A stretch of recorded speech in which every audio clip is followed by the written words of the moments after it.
so much for joining us for this very edition of the breakfast meeting.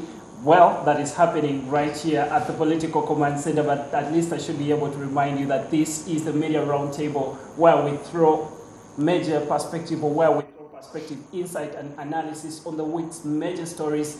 And quite, it's been a busy and newsy week, we should say, with a lot of noise, but we quiet it down and at least ensure that we explain things to you more than just state them, or just give you more insight into the stories rather than just mention the stories. My name is Hakim Wampamba, sitting in for my colleague that has not been able to make it, and I should be here to at least steady the ship until the captain is back. Joining me in studio are very, very insightful people, and beginning right from my extreme left is Honorable Dan Kimosho, who is the MP for Kazo County in Parliament, both the 11th and the 12th Parliament. Many thanks for joining us this morning. Thank you very much. Thank you. Well, joining us still here in studio, we have a gentleman that doesn't really require a lot of explanation for, but of course a veteran one at that, Mr. Richard Chintu, former editor at the Red Paper, but also a veteran journalist that has been here for some good time. Many thanks for joining us in studio this morning. Thank you, Hakim. And thank you, viewers. Yeah, nice always catching up with you. Certainly. Alex Atuhire, former news editor at the Daily Monitor. I don't know whether mentioning the name Daily Monitor sounds so good, sounds palatable to Honorable Dan Kimosho here.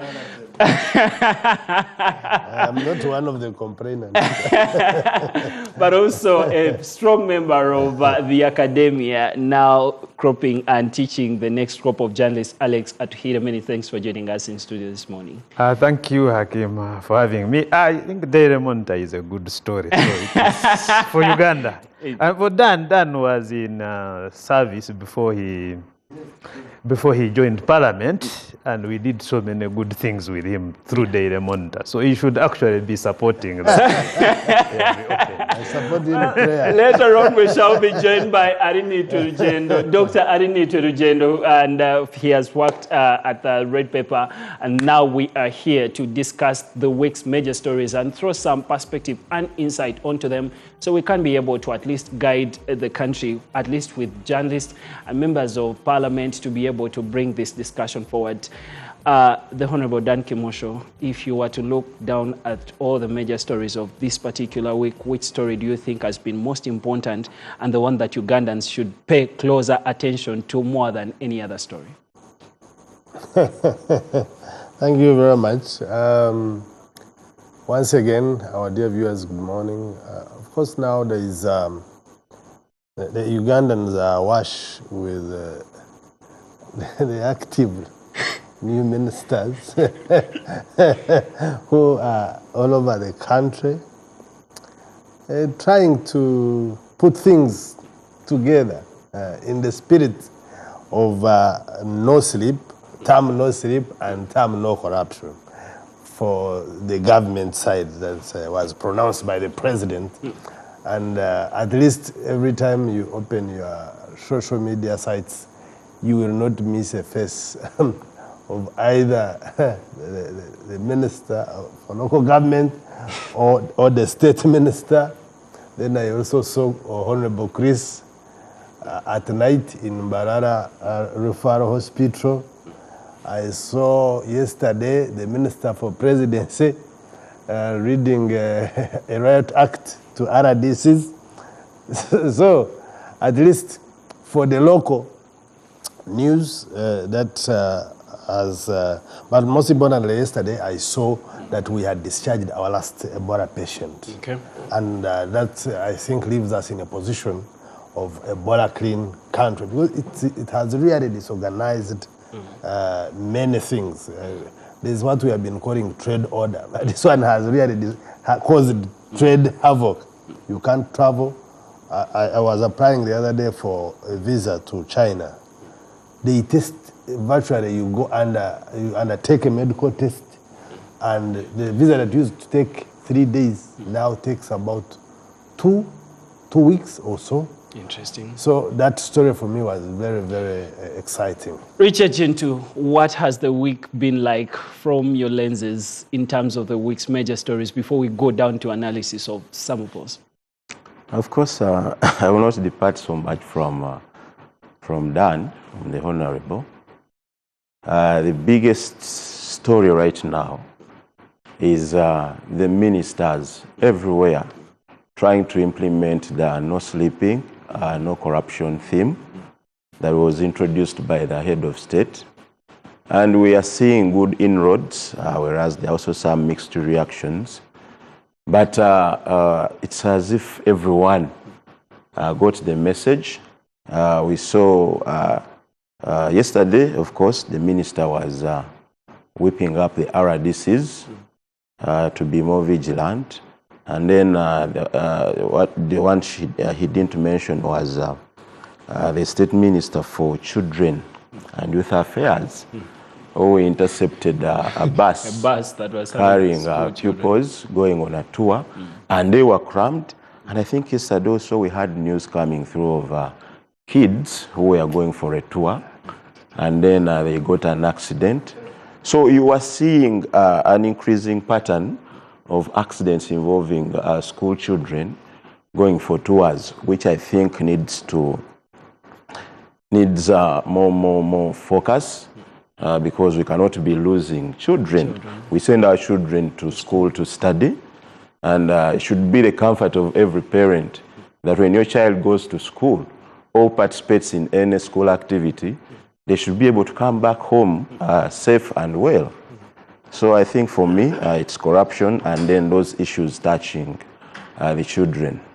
Alex Atuhire, what has the week been like for you in terms of the week's major stories? The week has been very good. You know, I teach at Victoria University, so we received a lot of new students. Anyway, for me, the biggest story is the fact that we are Ebola free. You also have a designate minister. Our boss is, Dan, we shall go to that in just a few. Our boss is supposed to be the incoming Minister of Internal Affairs once his verification issues are cleared. I hope, and I know they will be cleared. So anyway, so for me, the biggest story has been the fact that the country is Ebola free. I should be the story we should be driving, because you know Ebola has really disorganized so many things. I know a couple of people who have been disorganized in terms of business, and you know that Ebola story was first of all poorly communicated. Before Alan Kasuja of the media center stepped in, it was so poorly communicated. Then it got us as a community into all those international issues. So that's the story we should be focusing on actually, that the country is Ebola free. It's not.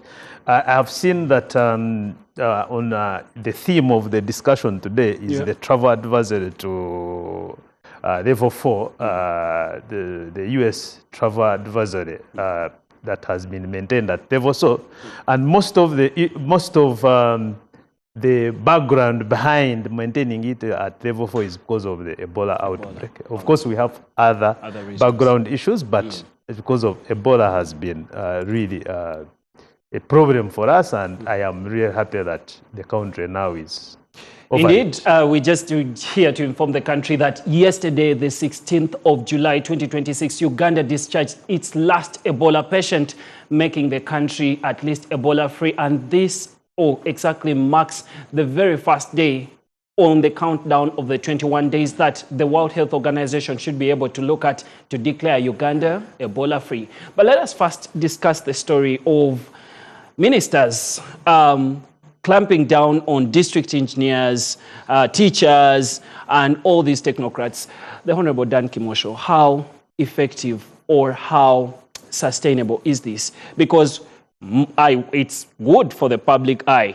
The public has been jubilating and celebrating. If you've seen memes on social media, people are saying the moment engineers know Honorable Balam is coming, the next day they will be operating day in and day out. They will be operating in the night to ensure that they finish the project on budget. I don't know whether on time, but on budget and on time. in just a few days. Is this sustainable? Thank you very much. First of all, when someone is putting an effort, I don't want to bring bad energy.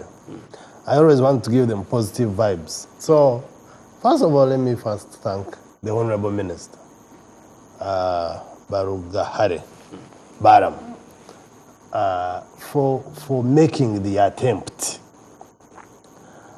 But we also need to warn him that he must find a sustainable way of carrying for what is being forward. It is very important, and we have always talked about it here and elsewhere, that time is now for us as a country to try as much as possible to fight corruption. So whoever comes out with the effort to fight corruption, it is the most welcome thing I can talk about. But looking back, is this the first time? And will they be able to sustain what they're doing? And if there is no sustainability, then it will be like any other story that has been carried on the headlines and it drops the next one. And this is the trend of stories actually in Uganda. And the people that have mastered the art of media, even when the story is bad, they will tell you, just be patient a bit. In the next 1 week, Ugandans will move on. So, I remember, you remember Dr. Diana, when she was in monitoring unit, she really tried. She tried, she arrested people who were selling medicines. They broke into illegal stores where they were stealing medicines from the health centers, keeping them in those illegal stores. Then, of course, everything you do ends up in court. Now, the last time I checked, that time when Dr. Dana was in the medicines monitoring unit, they had over 1,000 cases. And you know, to run over 1,000 cases in our judicial system is a nightmare. And when a case takes long, now for example, Dr. Dana was moved to Ministry of Health as a PS, now almost 8 years. You need to go and track those cases where they are now. You might find we lost even 800 cases. Because when they go to court, the story changes. It is actually now you who has arrested to prove a case against the suspect. So, the spirit is good, but we must talk about the sustainability. But also, I have, in my view, as at the level of a minister, yes, you have identified, because you cannot act as an arresting officer. You cannot. There are things you cannot do. Actually, even distinguishing the BOQs sometimes becomes a problem. And that's when you mismanage it at the very inception of it. It gives the technocrats and the legal minds a room to challenge you. And when they challenge you on 1, 2, 3 things and they succeed, now you go back to square zero, even with the effort that you have put. So I would wish to see a streamlined method. Yes, the effort is good, but as a country, we don't need a knee-jerk. We need a systematic way of fighting corruption that is well blessed with investigative methods, so that whoever we touch, we must complete the cycle. But also, yesterday, I saw something and I have reservations on it, and I will say it here. I saw the minister at a school, a primary school. And the argument was that children are paying some money and that is illegal, and he gave instructions that anti-corruption who should take over. This I tried it in my constituency. You go in a school. I think some of the things we should give it time and appreciate them where they're coming from. I tried about 4 schools. Called the head teachers. Actually, I called all the head teachers. I failed on really how to move forward, having listened to them first. I even invited the bishop. And because, you know, most of these schools are church-funded, and they are under either Catholic or Muslim. Protestant or Muslim. So I invited all the three, the bishop, the reverend father, and the district card. So we sat with the head teachers. The first one presented. I have 1,000 children in school. For example, one gave us an example of a P7 class. He had over 150 pupils. The government was providing for one teacher for P7 class. Now, which teacher one teacher can teach 150 children? The 4 subjects. No, you see, they alternate, but there is a class teacher to a class. Oh, okay. So you find a school of 1,000 children, or 1,200 pupils, with around 10 to 12 teachers. That means it puts the pupil-teacher ratio to 100 and something per class. Meaning that a teacher, if he's teaching 2 subjects, he has to mark almost 200 books plus a day. What does now a head teacher do? He has 2 options. Either to leave children to come and be at school as if they are studying, and they are not studying in real terms because no teacher can mark those books, or call a meeting with the school management, sit together and agree that on the number of teachers that the government give that is less, they supplement it with around 4, 5 or 6 more teachers to shock absorb the gap and reduce on the pupil-teacher ratio, so that there is a time, the pupils can get time with their teachers and be taught. Don't be seen to be learning when they are not, but be taught. Now, when they do that, it is illegal. Like how I saw the minister telling, police who investigate. And I can tell you, if we take that trend, actually, if they want us to know the danger, let us, all the MPs and the ministers, take our children to UP schools. Yes. Let us, all of them, let the president decree today. All MPs, ministers, civil servants. If I get your children in a private school, you are home and charged. All of us will say, let's pay. Why do you think I am comfortable paying 2 million to a school for one child, and you find it very obscene that someone cannot contribute 10,000 for a child to get an extra teacher to help the child? Some of these things are not the making of the civil servants. We need to appreciate where they are coming from. I agree. I agree totally, the Honorable Dan Kimosho. If I could just stop you there, because it is something that I wanted to let you in, Alexa, to hear here. I mean, look, it screams of a severe and big breakdown in systems that, at least I know there is a CAO, the Chief Administrative Officer, there is a district chairperson, you have an RDC, you have GISO, VISO, all these people. Are they picking salary for nothing, such that you can call someone who is a representative of the president, for heaven's sake, because a minister is a representative of the president, that the president is coming from the top echelons of the executive to go and do a job that is supposed to be done by a district school inspector? Are we speaking about a severe breakdown in systems that can't be shock absorbed by even the plausible quote-unquote actions of the minister? Thank you, Hakim. First of all, I like to appreciate the context that has been laid, Dan, you say, on the floor by the Honorable, the Honorable Dan. And, you know, it is dressed in contextual facts. In journalism, you know, we like to tell the story, both in truth and context. In context.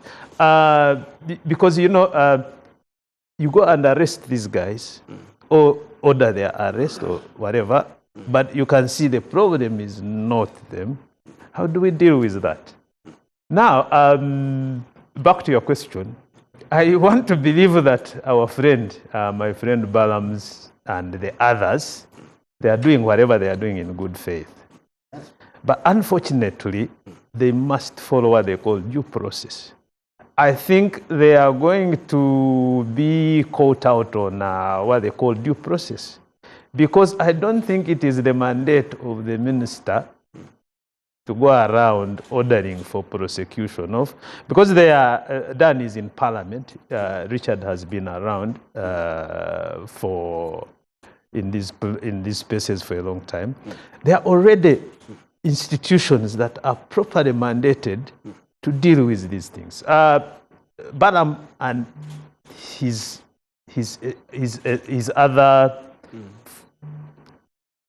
members of cabinet can go and do inspections, can go and do everything, but after that they need to hand over the responsibility of following up these issues to offices that are constitutionally mandated to deal with these issues. We have the IGG's office.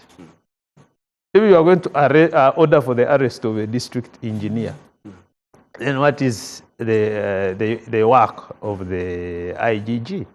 We even have other duplicated offices that supplement the IGG. We have this House and Corruption Commission. We have all these offices. So I think while Balam and the others may be doing this, and I want to believe that they are doing it in good faith, in good faith, but they are going to be caught out. I think things need to follow what they call due process, because all those civil servants, so there's somewhere they are coming from. Some of them might be committing mistakes, but we should hold them accountable following due process. So due process is my creed. Mr. Chintu, one will tell you that in this country, the element of animal of due process has largely suffered, because we see so many things flouting what would be called the due process. And one would say, are we demanding for so much from the Honorable Balam Barugahara, the Honorable Justine Namere, and all these other ministers that are running this particular campaign? Are we asking for so much from them because they happen to sit in cabinet, which cabinet so pretends over a country where UPDF can close a media house per se when there is a formal institution as such as UCC that is supposed to investigate, and later on, are we beating them so much, or are we asking for so much from such a group of people that are so pretending over a country? I will start my answer with 2 points. One, actually, I will depart from my colleagues, especially Alex, who is drumming up the issue of due process. In this country, I want to tell you that we have our, let me say, structural or traditional weaknesses. And it starts from the villages, from you, from me. So you find that in this country, for a very long time, people have been crying about corruption. There are all these anti-corruption institutions. But then you ask yourself, why aren't we making serious headway? I believe what Balam is doing is what we ought to have done a long time. Honorable Dan here talked about what was done before by Dr. Diana Twine. One thing you have to understand about corruption is that, to me, the most important step about the fight against corruption is the prevention, and not actually the crackdown. In countries where they have made some progress in fighting corruption, the measures there are draconian. We are talking about countries like China, whereby the corrupt are hanged. To death. They are killed. That is a preventive measure to someone who would want to be recruited into what? Into corruption. They know there is a very high price to pay. If we are to borrow, I'm seeing the Balams and Uganda trying to borrow a relief from one of the contemporary fighters of corruption that we can look at, and that is the late Tanzanian president, Pombe Magufuli. He did some of the things we are seeing being done. So if Alex, Dan, and the rest of the people who are legalistic in approach, who are going to throw up this elitism, it's not bad. But we are seeing that these things have not worked. It takes me back to a very important statement that was made by the president in his last address, the national address of 4th July, where he was talking about us sometimes going to, he was juxtaposing traditional justice with the contemporary justice, which follows that, what you call due process. That in the villages, we know when the villages were still, when the villages were still villages, they find you sleeping with someone's wife, they will bring you, and as long as there's someone to attest that he did it, justice will be served there and then. Which brings me to a problem Dan talked about, of the aftermath of the arrests. The arrests themselves are good because they send a signal. And let's not be deceived. These people that they are arresting, many of them are part of the what? The syndicate. You know the nature of corruption we are talking about, especially in local governments and in government. It is a trail. It is never about one person causing this financial loss. You find these people, they are layers. It is started by someone. It is initiated. I remember when I used to cover the stories of this corruption, which was the Kazinda, the Kazinda saga, yes, opium. They would tell you the man will get a cleaner, deposit money, millions, on his what? Account, and then tells him there's 50 million on your account. Go withdraw it, bring it here. The guy brings the 50 million, and the guy gives him 5 and says, you go. So they say, someone will want to say the cleaner is innocent. But you cannot say that the cleaner is innocent because, in a way, he is looking at getting quick money. He's supposed to ask himself, why is this money being given to me?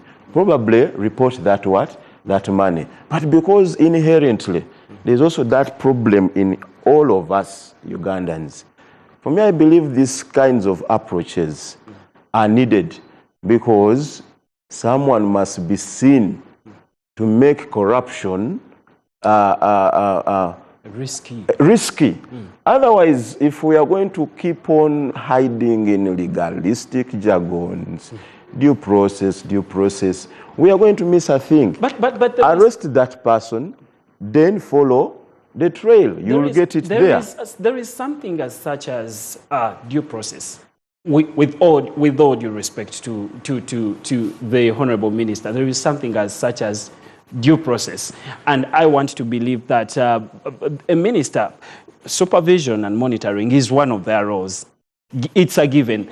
But you see, like you said, this corruption is layered, okay? I want to believe that maybe a permanent secretary or a district planner somewhere took money. But you're finding this engineer on site and you're ordering for the arrest and recording of a statement.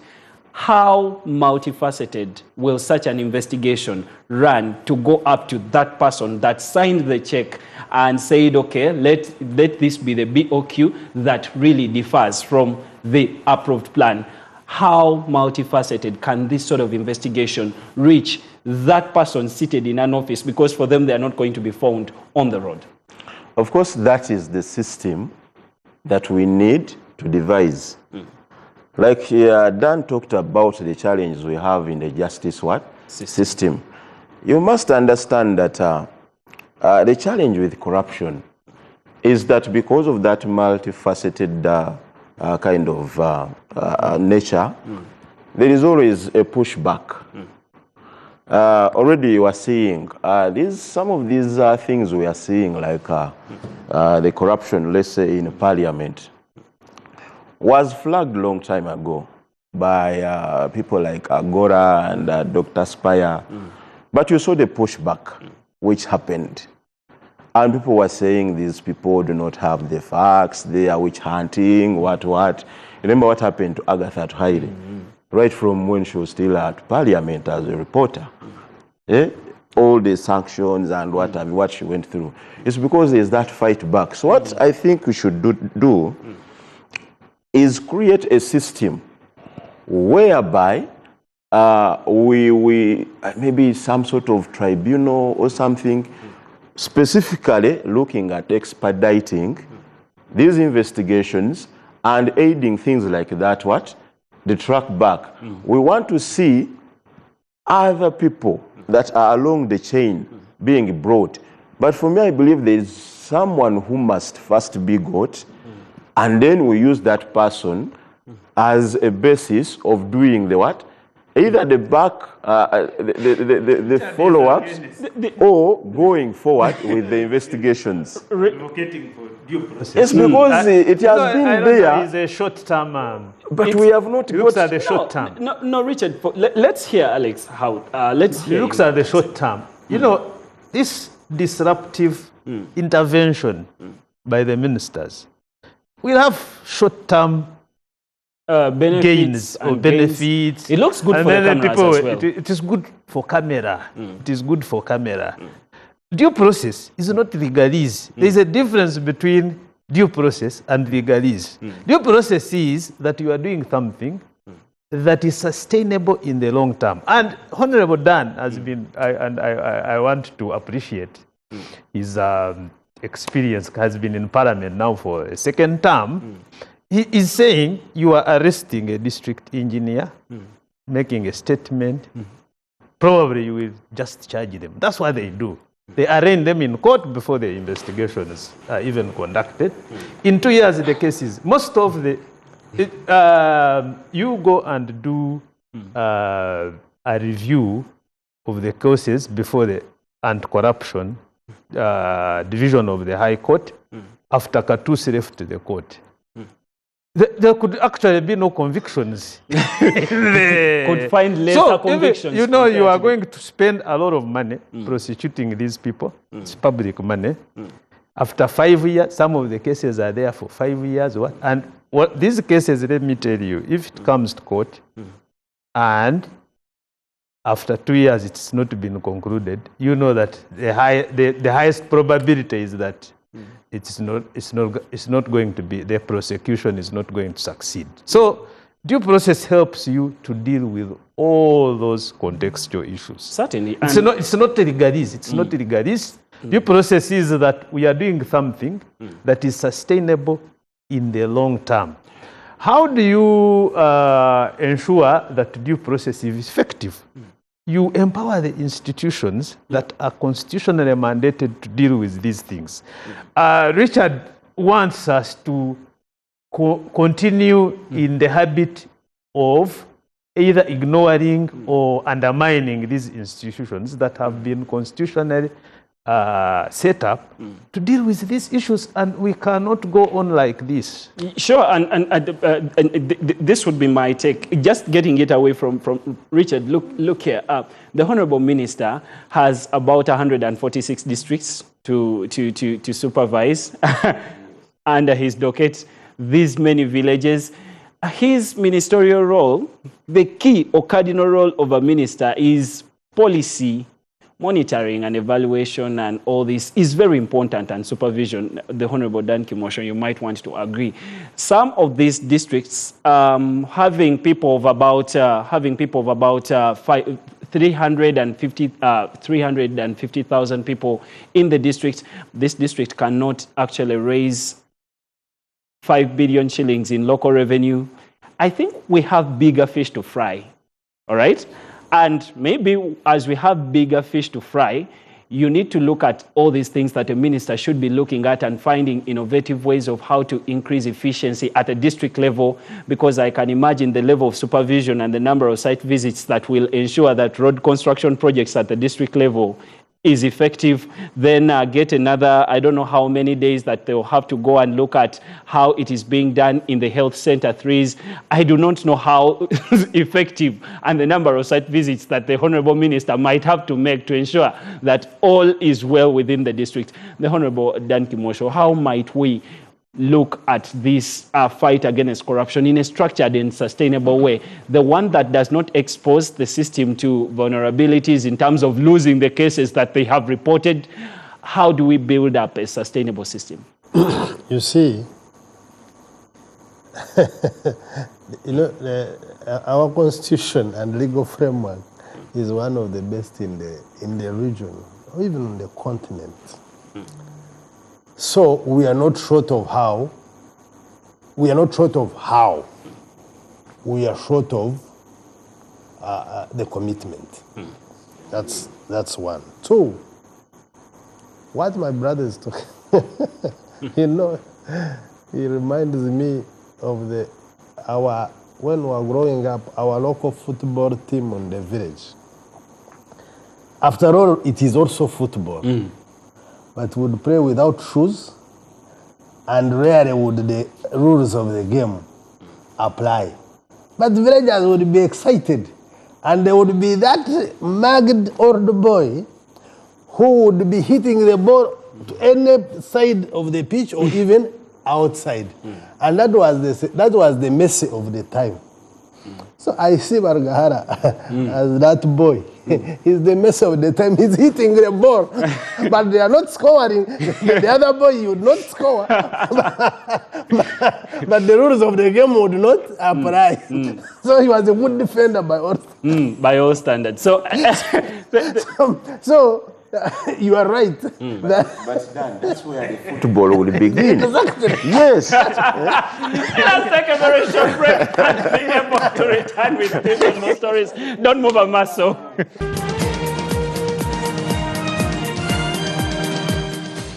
I sometimes get to wish that you get to listen to the conversations that happen when we are off air. We usually have the hottest discussions and hottest debates happen while we are off air. But now, let's get back to this gentleman. The Honorable Dan Kimosho, you had something to submit before he closed. Yes. You see, I like the spirit of the Minister Baram. Because, like my colleague said, Alex, even Richard, I think, alluded to it.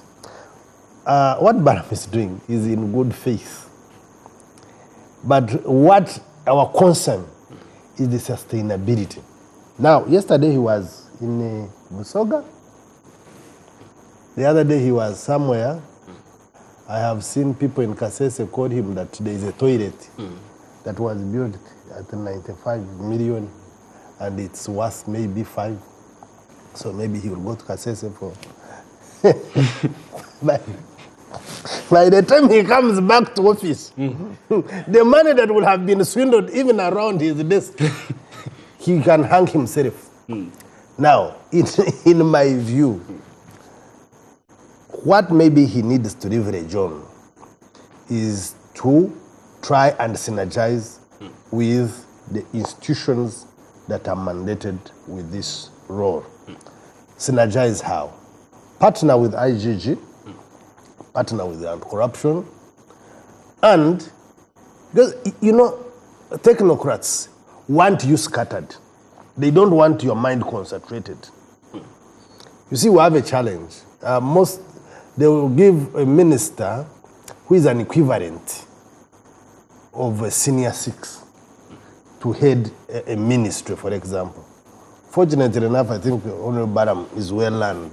There's no question about that. But there are ministers who are equivalent. But he's going to preside over PhD holders. The hierarchical bureaucracy of civil service requires that by the time you become a principal, you have worked for, I think, 10 or 12 years, and you have a master's in the area of interest. And then they don't stop there. Some have had professional certificates in that specific management. They have been in that ministry 10, 15, 20 years. They have brought a minister who is an equivalent of a senior 6, and he has entered parliament for the first time. He has not even mastered how you put out the point of order or point of procedure. And he's sent to a ministry to oversee around maybe $1 trillion allocated in budget. And he comes with this energy to fight corruption. I can tell you, the technocrats will even mortgage him. He will find himself. That's how the Nanutus ended in Orozera. And if they had followed to arrest everyone who was in that scandal, technocrats would have given in about 15 to 20 ministers. So for you to succeed at fighting corruption, and the success we are talking about is to really put a fair attempt. It's not that one person as a minister can do it alone. You leverage on the existing structures. I would wish to see, for example, Honorable Baram on the same table with the Minister for Presidency, because he has the whole structure of RDCs. Then he's on the same table with the IGG, because the IGG has anti-corruption regional offices. On the same table with police, because every village has an OCS, criminal investigating officer. And now we tie in the local government, which has the cow. And then the DISO, I want also to see the DG on that same table. Then now they give us targets. They tell us we are going to tackle corruption in works. And we shall tackle this number of cases. We need KPIs. So that at the end of the day, they say, we set out to clean 100 cases. We have cleaned 20. These are convicted. These are under trial. These are acquitted. These have pre-bargained. Now, that gives us a track of what has been done. But this shooting, random shooting, like you are hunting birds, you're only lucky that out of 1,000 birds that fly out of a tree, you will hit one. And the family will be happy that that has come back home with a sauce for that night. But they're not sure of what will happen the next day. Certainly. And Mr. Chintu, you've been advocating for the element of fear, that this new approach creates just adequate fear, that civil servants and all these technocrats will look at the element of fear and say, you know what, it is risky. How far does Dan Kimosho's suggestion or approach propagate fear to make a civil servant say, you know what, I'm not going to engage in that scheme? I actually do not see how the fear comes in. But it's when Dan says we want to see the results, these results are actually there. Because when you go to the IGG, the IGG annually at least produces a report and tells us we registered this number of cases, we arrested these people, these have gone for prosecution. Those figures are always there. So I support when he says the synergizing, and I believe it is there. You are asking how many sports is Balam going to. I believe some of these visits are informed by reports, intelligence reports, because for as much as I know, every month, if we have to talk about the Ministry for Presidency, every month, every RDC or RCC is tasked or is mandated to make a report and send to the ministry, to the permanent secretary, which also now goes up to the minister, and those reports are taken further and incorporated within the intelligence reports that the president does what? Receives. So when we are seeing the president coming up with this this theme of no corruption, there is a trail that we are coming from, and those reports got right from the RDCs and the other security agencies and the investigative arms like the CID and what have you, feed into that shaping of the theme. What I was saying was, like Dan says, now we need to ensure that everyone is moving in the same direction. For instance, I will tell you that if I go back to the example of Magufuli, among the reforms he did was to sack the anti-corruption chief of Tanzania at that time. So we should also have an audit of these anti-corruption bodies, because we have had cases whereby members of the office of the IGG themselves have been implicated in corruption scandals. So that's why I was advocating for creating even draconian measures that make corruption risky and create fear. You were talking about the off-camera discussions we have. I was likening this fight against corruption, when we are bringing the fear element, to our fight against HIV in the country. For a long time, there were these hushed conversations about HIV. And one of the most propagated theories was that this was a disease caused by witchcraft from Tanzania.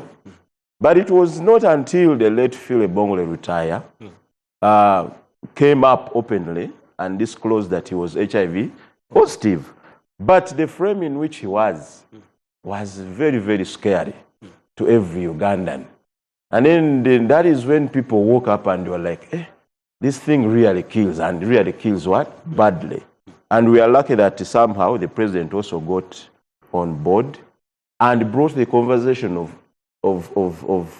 HIV and how it is got to the fore. So that fear element sort of helped us. It may not be a case in isolation, but encompassed with other interventions and strategies, it helps. But the trigger was the fear. So for me, I believe these arrests done by Balaam are good, and they should continue. But let's strengthen the next step, especially judiciary, because this is where these cases that we are getting from these abrupt arrests by Balaam are going to be fed into. But now what we are asking, do we have the confidence that our judiciary and the other bodies that are supposed to try and prosecute and give us the results that are going to make corruption, they were talking about the lifestyle audits, and then we have to go into things like confiscating proceeds from corruption. We have not seen that happening so much in the country.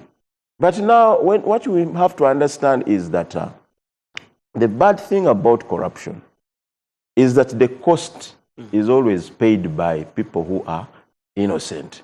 For instance, if we look at some of the biggest scandals in the country we had the pension scam, you remember, where people created ghosty pensioners and paid them money, which was supposed to go to the actual pensioners. Now, imagine a man who has put in decades of dedicated service and is supposed to get pension, but he doesn't get it. We have had stories of people being knocked by cars as they are trying to chase their pension. Now, what happens? You have killed that man and killed generations behind him. His grandchildren, sons, who would have got some inheritance from what would have done with that pension. The Gavi scandal, money which was meant for people, to treat HIV and TB, was stolen. How many patients how many patients died of TB and HIV, yet they would have been helped? So I think, there's that desperation in the country. You want to see new? Yes, we want to see new ways of stopping corruption. The example of Bongo retire and the people fearing HIV. Yes, people feared, but did it stop people running around? What did only increase was the uptake of condoms. But promiscuity has actually gone. So you can't, you can't use that. You're just saying. We must put it. That's why we come to the panel. We must put things in context. You can't put the whole of the success around reducing the scourge of HIV in Uganda to just I see. well, it was one of the. It was one of the. I qualified it. But there has been, You qualified there it. has It been a wasn't lot in of isolation. other interventions. It wasn't Actually, in isolation. it has been more on mindset change. Yeah, mindset change. So, Alex, and that mindset change, Honorable Dan Timosho, it had a lot of political will. Now, the problem with corruption that we are talking about is that we are doing cosmetics. Yeah. Well, but because I've been very kind to my friend Baram. We are friends, eh? But I believe what he's doing in good faith. Yeah, true. But unfortunately, in the context of long-term sustainability, long-term benefits to the people who benefit from a good public service, I think in that context, I think he is.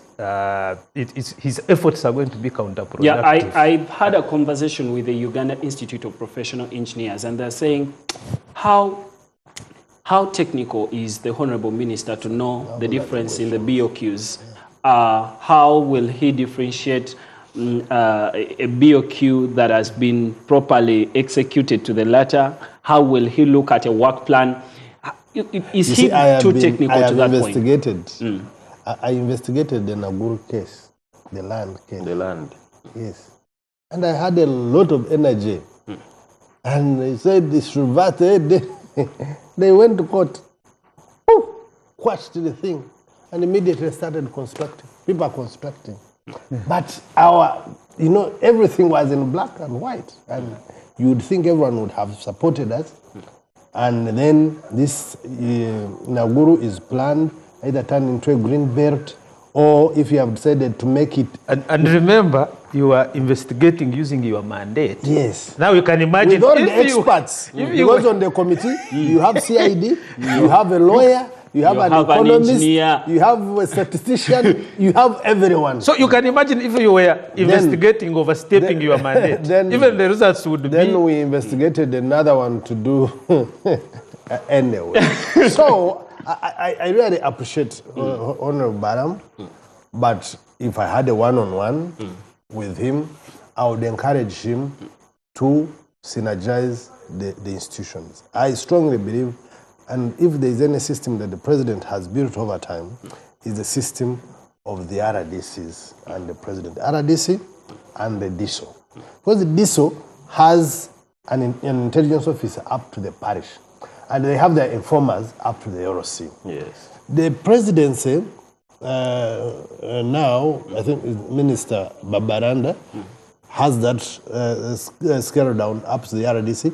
Now, they have even increased it. I think they had an initiative of recent. Increasing the salaries of RDC. Yeah, they increased their salaries, but also their assistant RDC. They put assistant RDC. Yes. So in my sub-county, in my district that has 10 sub-counties, you find these assistants get 2 or 3 sub-counties to oversee. And they are supposed to even, I think, to report on a daily. Yes, yes. When you have that system, you don't need to run around. you need to ask for reports. And in any case, if there is any foul play in terms of accountability, those are the people you start with. Sure. But now when you start looping, this same system will undermine you. And certainly, let's wait. I pray for life. We are 4 here, and the viewers, I don't know how many. After 1 year, we shall be discussing what befell. What befell of the good effort and the good will and the good spirit, by the way. Because I know he's doing it out of the good spirit. Sure. So we shall discuss it here. You know, anything that you do knee-jerk way cannot be sustained. And you also get fatigued. So I would encourage Honorable Minister to, together with other ministers, presidency, police, that is internal affairs, and then the other anti-corruption bodies, to come on one table, develop a system, target 2-3 sectors, clean the map. Report to us and say, this is how far we have gone. And if they succeed at 2-3 sectors, by the way, Ugandans are very compliant. The rest will jump ship. That is if there is sustainable, consistent progress. Structured. Yes. Certainly. That's what Your last I have. You know, I like what Bam is doing, but I think it will be counterproductive. So there's a book written by one person who came and the system was like it is in local government. We know that local government, by the way, is corrupt. The book is called Corrupt Cities. I think I'll give my copy to Baram. He reads and sees how you can structure yourself and fight this endemic corruption. It was written by the mayor of a former mayor of La Paz. La Paz is the capital of Bolivia, and he came. The system was so corrupt when he was elected the mayor. He, in a structured way, he came in and was able to turn things around. Maybe that would help, that kind of... I can only hope that it gets to yield result. Mr. Chintu, your last submission on the new approach by Stoke MPR, like new approach, new energy. Your last take on this. My last is in response to Dan. Dan was saying that really a minister shouldn't come down like that with all these structures. But I think, my biggest worry here and challenge is that such interventions by people like Bala coming to the lower level is also informed by the challenges that we have as a society, as Ugandan society, that people have gone to that level of always looking at the top, because now there's this endemic, cry to Saba government to Yambe. That is, you find people have a domestic issue, but they want the president. And for some reason, after the president, they always go to Mama Fina. So, those things. So, it is a problem also with our society. So, it means that these people are there down. And indeed, they actually do the work. Because I am sure, like Dan has also stated, these RDCs and their assistants and deputies, they do these reports, plus the PISOs, the GISOs, and the DISOs. Those reports are there. And I'm telling you, there are some of what are informing these policies we are seeing. But also as a country, there's also that challenge that we have, that people always want to feel the fire from up. That is also a very big challenge. So you want, people have always preferred the top-bottom approach, and the right approach would have been bottom-up approach. That is the society we are living in now. And as to who exactly gets to bear the brunt or who bears the blame for creating a society that is always looking for solutions from the top is our collective problem. Honorable is very lucky that he comes in when, in my view, everyone is entitled to their view, when, in my view, we have credible personalities in some of these institutions. When you look at ISO, it is now headed by a clear-headed person who is you cannot trace him in any corruption scandal. Actually, it was even difficult for media houses to get his photo when he was appointed. They put a photo of 2008 because he's that professional and doing work backdoor and doing the excellent work. So if you get such a person, I have the little time I've been in Parliament with Honorable Babaranda. We know the corrupt ministers and we know those who are not. She's not a corrupt person. No. Maybe you can use her name or do something, but you cannot associate her with the wrongdoing. Corrupt. So such a spirit, and then certainly the IGG has new faces. I don't know most of them at a personal level, but I think there is a good ground, and he's in a company of good meaning Ugandans that can trigger their institutions to work in a systematic way, like my brother Alex was proposing, and they put their contribution. They will not, of course, do it 100%. But for me, even if they achieved for us 25%, given the circumstances within which they work, we would still highlight them on our national board as heroes. Because they have contributed successfully for corruption. Gentlemen, we need to move over to the next topic. Well, Alex, Uganda is now on level 4 travel advisory by the United States. This has sparked some debate on Twitter with the tourism pros, with the tourism people that really love tourism and have it at heart and have the country at heart, saying, well, this is so bad for our country. But, well, the politicians on the opposition side are saying, okay, I think we need to look inwards and look at ourselves. In terms of the economic impact, it's certainly going to be immense because some hotels are already reporting cancellations of reservations. How are you looking at Uganda getting to the red list of the US and getting to level 4 travel advisory by the US? It's a disaster. It's a disaster. We may try to run away from it, but it's not nice. The influence of the US across the globe is in such a way that if US puts us at that level, then the other guys are going also to review of course, this now directly affects the economy. Because for the way it directly affects all the good work that people like the UTB, now they are doing very good work, by the way, UTB, promoting Destination Uganda. People like Amos Wekesa, Amos Wekesa has a big event is it in August? The Rwenzori Marathon. You can imagine the impact this brings to that event and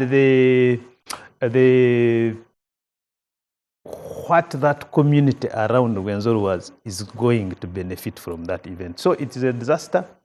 But I think we need to look at how did we get here? How did we get here? Number one, I think the most direct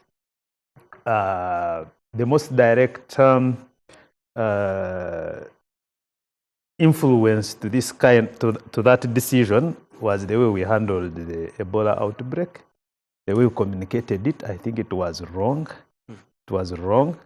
I think we are communicating it that maybe we get funding and whatever, but we shouldn't be. Dan has come from a communications background from the health sector. I was really taken aback that we were trying to flag Ebola as if the outbreak was here when we was with the neighbors. And the steps that were taken were completely the right steps, but the way we communicated the outbreak was very, very, very, very difficult. But having said that, we also have other background issues from our political system. We have background issues from the 2026 elections, and then because one of the reasons that we have been upgraded to level 4 is that there is uncertainty, political uncertainty, as because of how we are handling some of these cases to do political cases. Some of these politicians are in exile, semi-exile. The other day I was reading, Self-imposed. the other day I was reading that the Honorable Semuju is a friend of Honorable Dam Kimolozo is considering exile. So we need to find a way of handling all these things. And coming back to the previous topic, because we tend to ignore due process. That's why, and we tend to ignore due process all the time, and then you can find yourself in a problem that encompasses everybody, like that adversary. Thanks a lot, Alex Atuhire. Well, we take a very short break and return with the discussion on Uganda getting to the U.S. level 4 travel advisory, meaning that all U.S. citizens are at least encouraged by the Department of State not to come to Uganda, and the economic impact that it carries with it to the Ugandan economy. And we will be discussing what has caused this in our own view, but what it means for an ordinary Ugandan and how the country can leapfrog itself from this list to get to a much desired position. This is the Media Roundtable on NBS Television. We'll take a very short break and return with this and more.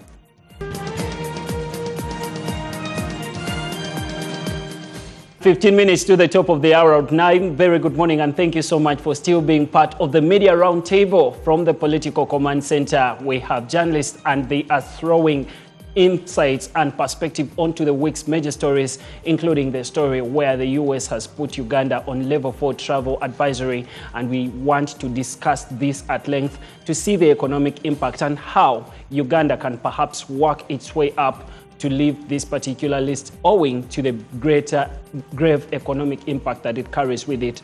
Dan Kimosho, you sit at the maximum body politic. Are we on the U.S.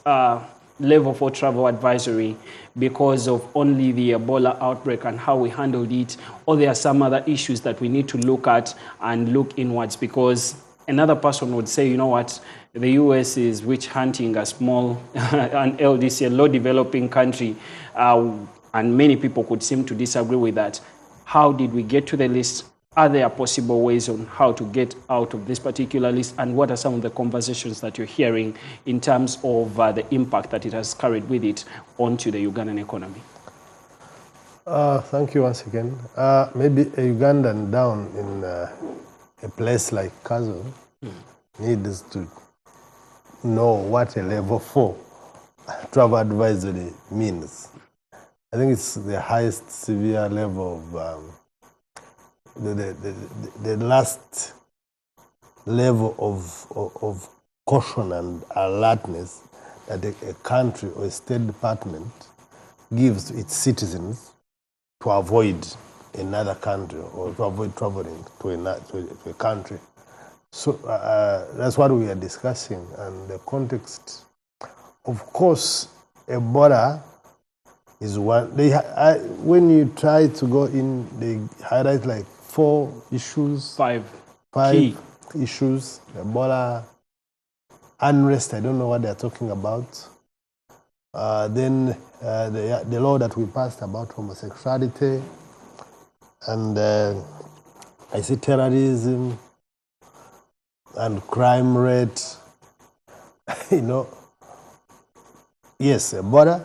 That's, you see, Alex was talking about how it was communicated.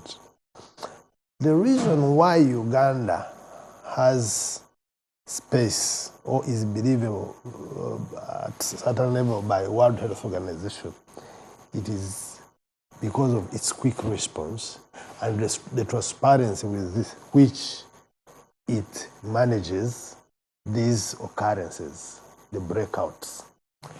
And that has kept us at a higher level in terms of confidence and trust by those international organizations.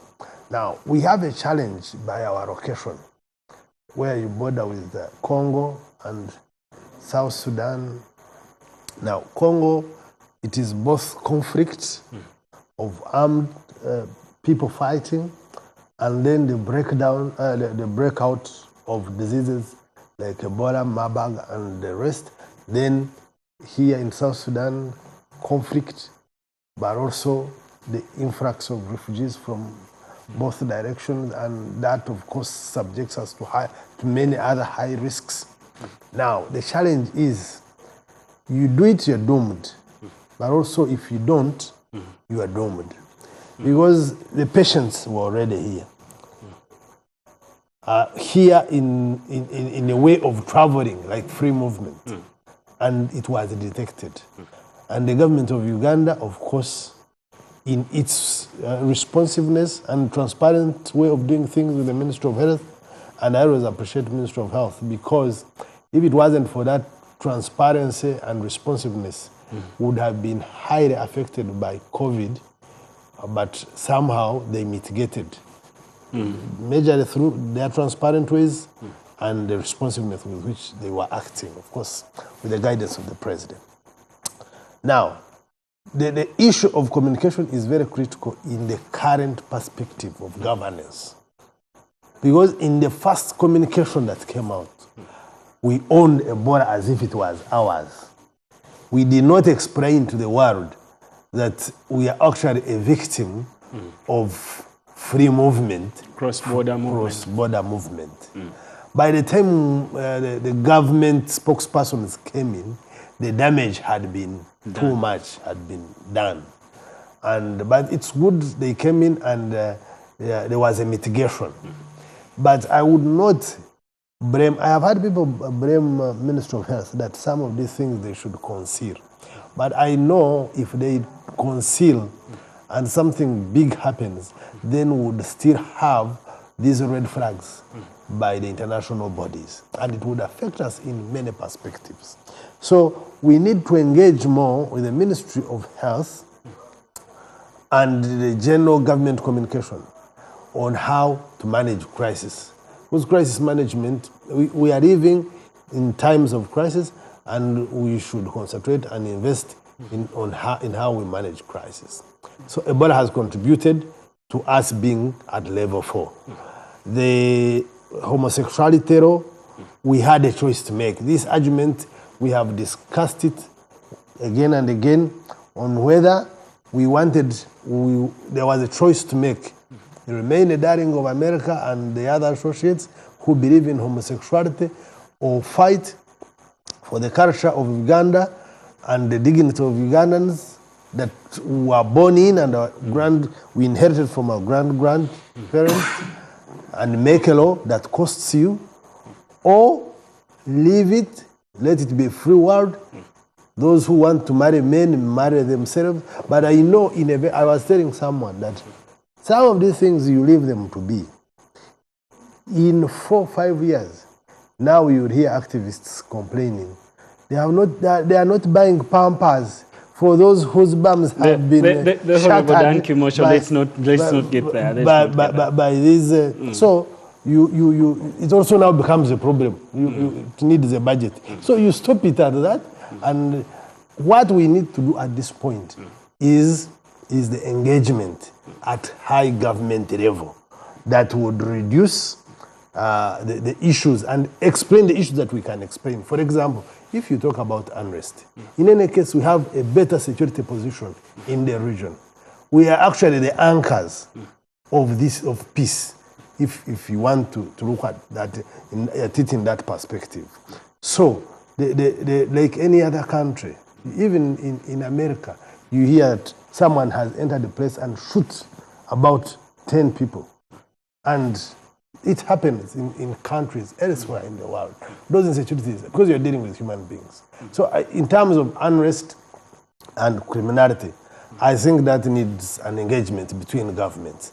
In terms of Ebola, that is now cleared. Now, the only negotiation has to be on the law that we made, but I think it is in court also. So we await to see what the court. So I don't know why they have been so anxious and impatient to wait for some of these processes, the court process, to come to an end, because then that would confirm whether the law remains or doesn't. And Ebola, it's a matter of time. We discharged our last patient yesterday. Criminality and crime, I really don't understand where they are coming from. We may have small internal political disagreements, and those happen anywhere in the world. The last time there was an attempt by someone to shoot the president of America. That would be considered the highest level of crime. But we have not had those instances here. In your view, Uganda is unfairly on that list? Yeah, it's unfairly treated to be taken to level 4. But I believe, you know, at least I know in terms of international relations,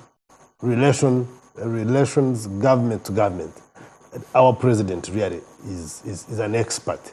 So I count on him to have some engagements together with his other experts and engage the American government and maybe help them understand. It could be a point of that there are some issues that they are not understanding properly. They need to get the context right, and then the matter can be resolved. Mr. Chintu, you have the last take on this particular one. Uganda on level 4 travel advisory by the US. Are you one of the people that are looking at Uganda as one of the places or as one of the countries that should be looking inward so we never get to this level of travel advisory? Or we should still castigate the persons or the country that put us on that red list and say you're being unfair without having a keen look at the things that we do as a country? I think it can be argued both ways. One, I want to say we were unfairly put on that list because, like Dan says and Alex, things may not be as bad as they look. Because when you look at, let's say, Ebola, yes, we accept there was mismanagement, like my colleagues have said, in the initial stages. But then you realize that there is that track record that we have as a country that is very able when it comes to combating epidemics. You remember, and, our president is even an international award winner in terms of response to pandemics. So that should give confidence to the US, the World Health Organization, that really Uganda has the capacity.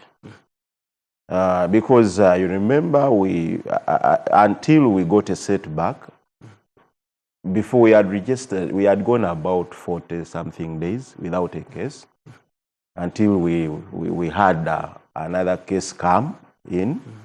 So the way we have contained this Ebola, also being the fact that it is imported, it is not that it was originally, the outbreak started from here. I think they would have looked at such interventions and then not go very, very harsh on us. But then when you come to the other thing, looking inwards, yes, there is Ebola, but we all know it's not the only point that has led to the travel advisory.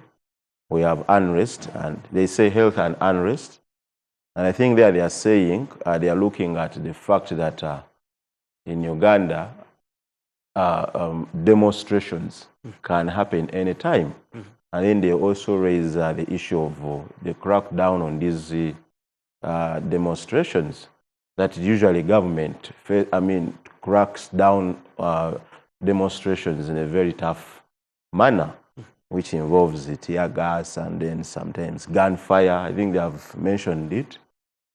And when you see that point, then it is a call on our leaders, on all the people that are concerned, to try and really see how to mitigate some of these concerns. I believe there are better ways of engaging. So the most important thing here I want to say is we know why the advisory is there. The points have been laid down. So the issue here is about working upon whatever has been raised. And then we see, because like colleagues observed, this travel advisory is very, very, bad for us, especially when we are having that target of running into the middle income status. it means Ugandan exports have to go out, but it means that our businessmen cannot travel. Okay? And you know, so if you cannot sell goods outside, then it means even importing can be a bit hard, because the issue is do not deal with Ugandans for the time being. So it has a very big impact. It comes with visa restrictions. It's going to be hard for you to process a visa. Dan was telling us his experience when he was trying to process just a Chinese visa, how it took him a long time. So these things always happen. And for those, in case you're supposed to be able to process one, it will come with high visa bonds.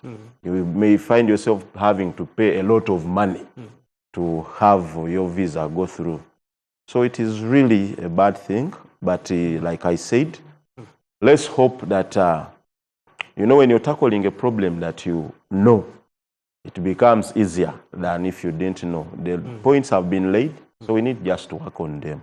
Thanks a lot, Mr. Chintu. Alex Atuhire, many thanks for getting time to at least show up and share your insights on the show. Thanks a lot, Mr. Chintu. Thanks a lot, the Honorable Dan Kimosho. It's always a pleasure having you gentlemen to discuss and guide the country and also share your perspectives and analysis with the country.